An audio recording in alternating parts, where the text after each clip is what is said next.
GSL, Kodas, Stacy Artosis, watching some of the best players in the world duke it out. It is such a treat to be casting these games for you guys. Oz really outplayed Curious. I mean, he really outplayed Curious. He did taste us. I can't take that away from him, but Curious, I think that if they face again, Curious has absolutely the possibility of beating him. Yes. But no, he definitely... That's protossable, Artosis. It is protossable. But he definitely could, I think. It may be improtossable. I saw there were small things that he could have done that would have changed it. It's improtossable, man. Oh, God. All right. Bomber against InCa. Your thoughts, Artosis? Does InCa stand a chance? Yeah, man. We're going to see DTs and Void Rays most likely because that's InCa, man. But we will see. He can take out a good Terran, no question about it. It's PVZ that he has a hard time with. That's right. All right, guys, it's time. Bomber up against InCa. Bomber, I would say, older school or new school. InCa, very old school. He's like top 3 Protoss right when the game came out. So InCa really wants to make it back here. In the upper right, we have a terrifying Terran player. His ID is... Bomber. I like the sound effects it makes when that comes up. Yeah, me too, actually. That's what it sounds like when I boot up my computer in the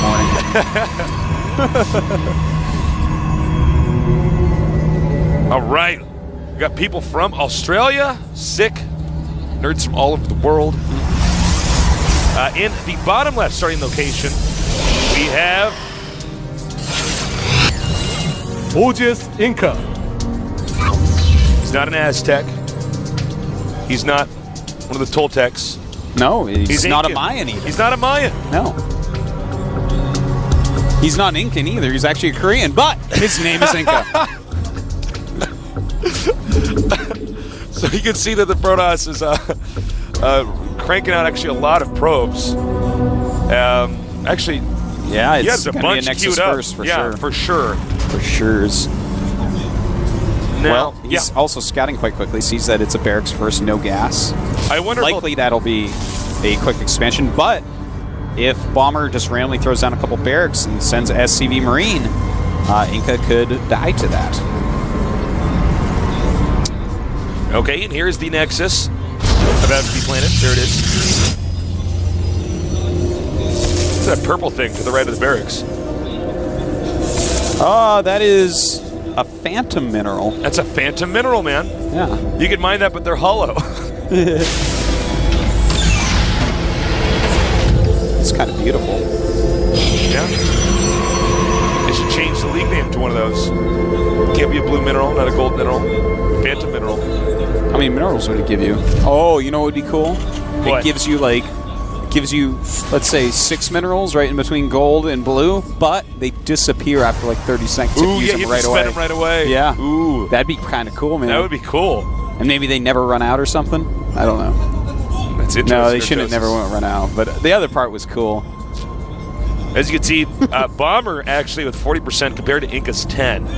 Now, to be fair, I think that Bomber, no matter what, was going to get almost everybody's vote. Yeah. I mean... Or at least 40% of the votes. InCa's almost like, half of everyone's InCa's vote. like bottom tier Codex. Yeah, he trying is. to prove himself. And the thing Right is... now, at least. No, definitely. In the past, he's been one of the top players in multiple seasons. But more lately, he's in Code S, yes, and that's pretty awesome. But he hasn't shown us that he's really a top-tier guy that people are afraid of. In fact, Wolf was talking out back to Oz after that last match, and Oz said he'd much rather InCa beat Bomber and have to play against InCa, even though InCa's very good at PvP, than Bomber, who is a sick badass at TvP. There's the Flying Shark. Apparently it's a pacifist. Gives me the heebie-jeebies. You don't know he's a pacifist. Maybe he's full. Ooh, yeah. He's either a pacifist or he's full. Or he's in a diet. He's got like the tiniest beady eyes. He looks so stupid to me. Talk about the shark like that, man. He's going to eat you. Dude, he has tiny beady eyes. He's not going to eat me. I'm not in space. A space shark can't get me. Just like, you know what? Sharks in the ocean, they're dumb, dude. Guess where I'm not? The ocean. I'm fine. You can talk trash on sharks all you want. It's easy, man. They're gonna I hope they don't remember, man, because I do have a scuba diving license. I don't want them to come after me. I believe they've been doing research for Alzheimer's and discovered that like sharks can't get Alzheimer's. So there's something They used to say that sharks going to get cancer too, but it turns out sharks can get some forms of cancer. Oh, really? They get like fin cancer? I don't know, man. Maybe. Could. Gill cancer or something. Now that's interesting. The quick third Nexus. I feel like almost every other Protoss player we see, I feel like almost every other Protoss player we see would be aggressive if he saw the Terran try to expand and keep up with him. And I have to say, I think InCa's going to go straight into DTs from here because he must. He's going 3 Nexus, 3 gas, 1 gate. What could that be? To me, that looks like he's going to go up to DTs, but we'll see. Maybe not. No, he's just adding a ton of gates all at once. So I guess he's just going to be very sentry heavy to have this many gas so quickly, because he is banking a lot of gas right now. I feel like any mid-ranged move out by Bomber, one that he doesn't wait a long time on, he is going to just roll through that third. I don't know, man. It's a little bit risky, but sometimes you have to take a risk to beat Bomber. This guy is still one of the scariest players in the world. Yeah, he absolutely is. I've been hearing he has been practicing really hard lately. This is a guy that we thought for sure by now would have a GSL. For sure. But just has not been able to get there yet. He's been dominant in foreign events, excuse me. Oh yeah, he kicks ass. He's done very well in GSL as well. Just not as well as we all thought he would do. It's kind of funny if Bomber had known that Protoss was actually just taking a third Nexus right away, he wouldn't have made all those bunkers. No, I know, and a missile turret. He's playing very safe. He's giving a lot of credit to InCa and InCa's perceived style, which is that of going oftentimes DTs. InCa does love his Dark Templars. Good choice, Twilight Council. If you're going to go quick 3 base, you have to go Twilight Tech, not Robotech. Robotech is going to be too slow to get out and going. You got to really maximize the usage of your minerals with a build like this, and just make a bajillion units. Yeah, it's one of these things where if you go the Robotech, because it increments out one at a time from the Robo, whether it's the Observers, Immortals, or the Warp Prism. Yeah, it's a much more linear. Yeah, it's just you're already starting from a behind position. Yes, from a behind position. My favorite position. We have 2 forges coming here. And he's just going to stay tier 1, man. He's going to stay lots of stalkers, lots of sentries, Great choice. Blank. And actually, I got to say I like it. Yeah. It looks pretty smart. I don't know if it's going to be... he'll have to have perfect force fields and blinks against Bomber's control, but... Yeah. And he is, in fact, even getting a Templar Archives. Meantime, Bomber just playing very safe himself and getting his 3rd command center just now. But it seems to me, Tasteless, like the point of no return is going to be approaching quite quickly here. Yeah, I agree. As 1-1 finishes up, which there you go, just started. If 1-1 finishes and he hasn't lost his whole army, I feel like he's just going to spiral ahead. Like, just go way ahead, because he is going to have such production in his production hasn't quite kicked in yet. He's adding more gates still, but it's going to kick in pretty quickly here. Very minimal scouting by both players this game. Well, I almost feel like InCa's just waiting to be attacked, and that's about to happen. Blink is done. Totally the right choice to wait to be attacked. Yeah. And will he have enough? This is the most important attack of this game. I know he's chrono boosting the forges right now.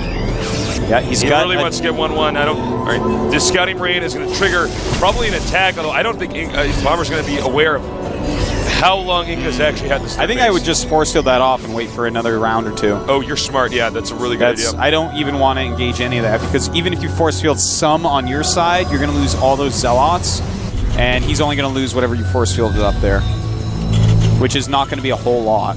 And there you go. Bomber didn't move in, so he did get another round, which is huge.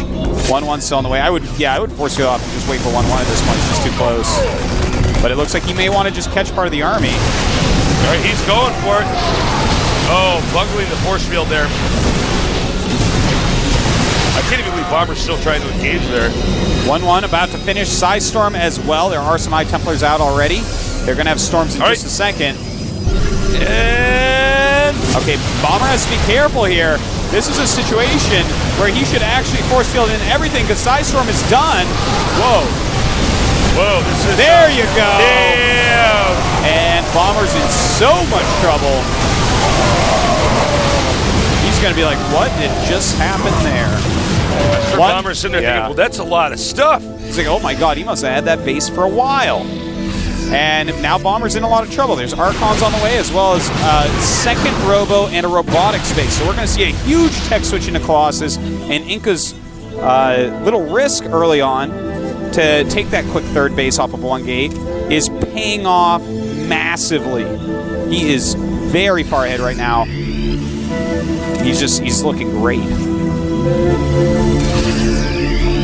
All right, the Stalkers, the Zealots, the Archon, the Sentries moving up now. You know, I don't know if I like this attack specifically. Well, it's a planetary is the problem. Yeah, exactly. If that's not, then hey man, get in there, kill SCVs, maybe pick it off. But as is, he should not be engaging. He's switching tech right this second into Colossi and getting a fourth base. He's already killed off a good portion of the army of his opponent. What he needs to do is just wait for a few Colossi, and then he can just attack at will, because then he has enough splash damage that it's like, well, sup, you just got Ghost while I switch my tech into Colossus, which is what's going on. All right, the barracks are finishing up, and that'll be a big boost to the production here for Bomber. Oh, nice escape. And we are going to have to wait and see if this Nexus finishes. I feel like Bomber is just in a serious losing position here. Well, actually, I just feel that I know that when I look at the map and the supply and the tech and everything. He's going to be down on bases. He's going to have to be really cost efficient. He is getting +1 to Vikings, which is pretty important, but I don't yet see another starport going up. And I feel like he needs another starport because it's double Robo Colossus. So he needs to overproduce Vikings a bit, because if he doesn't, you attack with like 4 Colossus, or actually he's going to attack with 5. That's the timing he's going to hit here. I mean, I think that's just going to end the game. He's just not going to have enough Vikings to kill enough before his entire army's dead. You know, this game really kind of shows off, it really exhibits how intelligent InCa is. The way he's handled everything up until now is like really very advanced. clever. It reminds you of when we first saw him playing the start of StarCraft 1, where he was just like doing all sorts of crazy stuff. Yeah, man. And it was working. He chose one risk. He wrote down on his pad of paper or his napkin or whatever that about one risk he was going to take this game. If it pays off, he wins. If it doesn't, he doesn't. And it paid off, man. And oh my! Whoa! That was bad. All right, this is a scary moment. There are 5 Colossus in there. There's 4 High Templars following up. He needs to EMP those High Templars. One storm. Yeah, this would is be like too much to get this hit is by. actually like the perfect Protoss army. Yep. It is actually so perfect, guys. He's actually getting Ghost Cloaking, but this attack's just going to happen to him. He needs to run. This is not a good scenario. He cannot actually engage here, but he's going to. Psystorm and 5 Colossus just going to town. The Ghosts doing what they can, but it's not going to be very much. Yeah, I mean, even with these Stalkers being EMP'd at the end of the day, that was too much. That was about 10 times more efficient than I thought it would be for Bomber, and still his army's gone with 4 Colossus left over. And that was, I mean, he did a great job of being efficient considering what InCa had. All right, we don't have the Observer over here, so he's actually going to back up for a second. I think he just attacked his own Zealot for splash damage. Well, only a couple Ghosts left over there. A lot more Vikings on the way now. He finally does have that second starport. No reactor on it yet. Doesn't really have time to get that reactor. Yeah. We're going to get a couple Vikings out instead. 2 more Colossus on the way. So InCa's going to go up to at least 5 Colossus. And 5 is a pretty good number for the late game. When you have a lot of gates and you can really make a lot of Stalkers, I mean, 5, you can make more and more. If you make too many in the early game, Vikings are going to own them. A little bit later on, can really produce. Colossus in bigger numbers become quite scary. All right, we have yet another Nexus. This is the point in time where Protoss probably can't even get more bases and support, you know. Yeah, I mean, he's at 72 probes already. Yeah. Like, how many more are you really going to get? Yeah, he could go up to 80 or 90, but, you know, he's got a big enough army already. I don't think he has any real need to make too many more probes this game. Well, we do have +3 attack for Bomber on the way, as well as +2 to Vikings. 3-3 on the way for InCa. All right, he has an even more perfect Protoss army with the Warp Prism here. I guess InCa just attacks into the expansion that's at the right. Unless I'm not seeing this correctly. I mean, all you have to do is just wait for the turn to expand again and kill it, back up.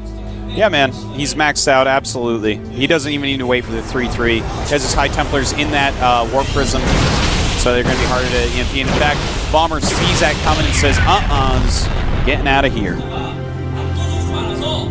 It's go time. All right, he's continuing to maneuver around the map here. He's looking for any kind of opening where he can take out this Terran. I don't know. But go ahead. This army is so insane for InCa. Look at that. 4 Archons, a bunch of Speed Zealots, 1 Sentry for Guardian Shield, 5 Colossi with another one on the way, or another 2 on the way, 4 High Templars in a medevac, or whatever it's called, that droppy thing, and yeah, the Warp Prism. A Stalker, yeah. I don't know, man. I play all day in Korean. It's hard to remember the names. No.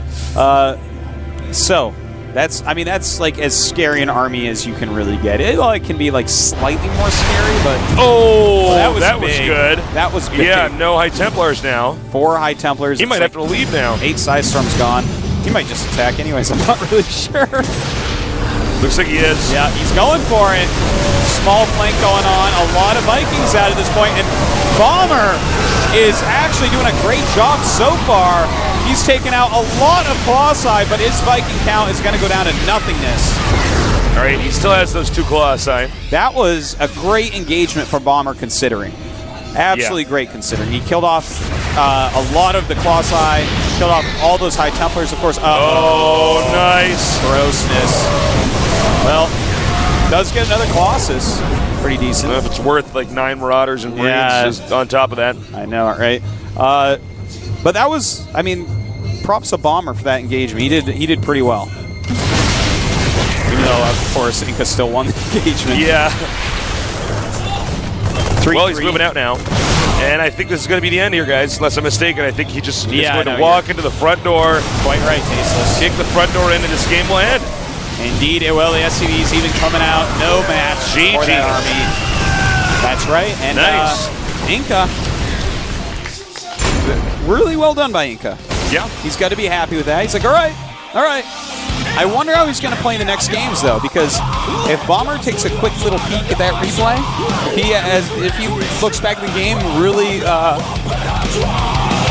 introspectively. Here, I bet his coach is probably going to right now and say, okay, he made a third base like right away. Instantly. And he's like, how soon? He's like, he was on 1 gate. He's like, He's like, oh, okay. And now he knows that he needs to scout a little bit more because, I mean, if he sees that, at one point, he has units and his opponent has like 1 sentry. Yeah. He had like less than 5 units, I want to say. Well, I mean, the guy's making his 3rd Nexus, and Bomber's making his 3rd bunker.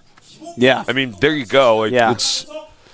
He's defending against an attack that it's not physically possible for the pros to even attack then. Well, he could, but it would be Guardian Shield with a bunch of probes. Yes. He might even have a force field to stop the surface area of SCVs repairing that against the probes with Guardian Shield. That's the only thing that he could have done. Probably wouldn't be the most effectual attack. Pretty Probably sure. not. I don't think the metagame has shifted in that direction just yet, Artosis. Not yet. Someone will make a theory post about that later, no doubt. And there's at least one person on the internet right now who doesn't get sarcasm, who's like, some guy in Romania is like, that's not a good strategy. He wouldn't even do that. Like it's a joke. Well, Bomber gets to choose the map, and I'm actually surprised at the map he chose. But what? Well, he chose Daybreak. And normally Protosses might choose that map just because it's long, and Protosses overall like a bigger map so that they can get a better unit composition before attacks start occurring. It's a little bit harder to drop on that map, that type of thing. But I kind of get it, too. He wants to play a macro game, most likely. I think, he wants to have it's going to be a little bit easier for him to scout out. It's easier it's easier to scout expansions of this map. Yeah. So, interesting choice by Bomber. Not what I was expecting. I thought it was going to be a different map. Maybe Metropolis or something. But I guess he thinks those might be a little bit more cheesable. So here we go, Tasteless. Bomber against InCa. Will InCa take the upset victory?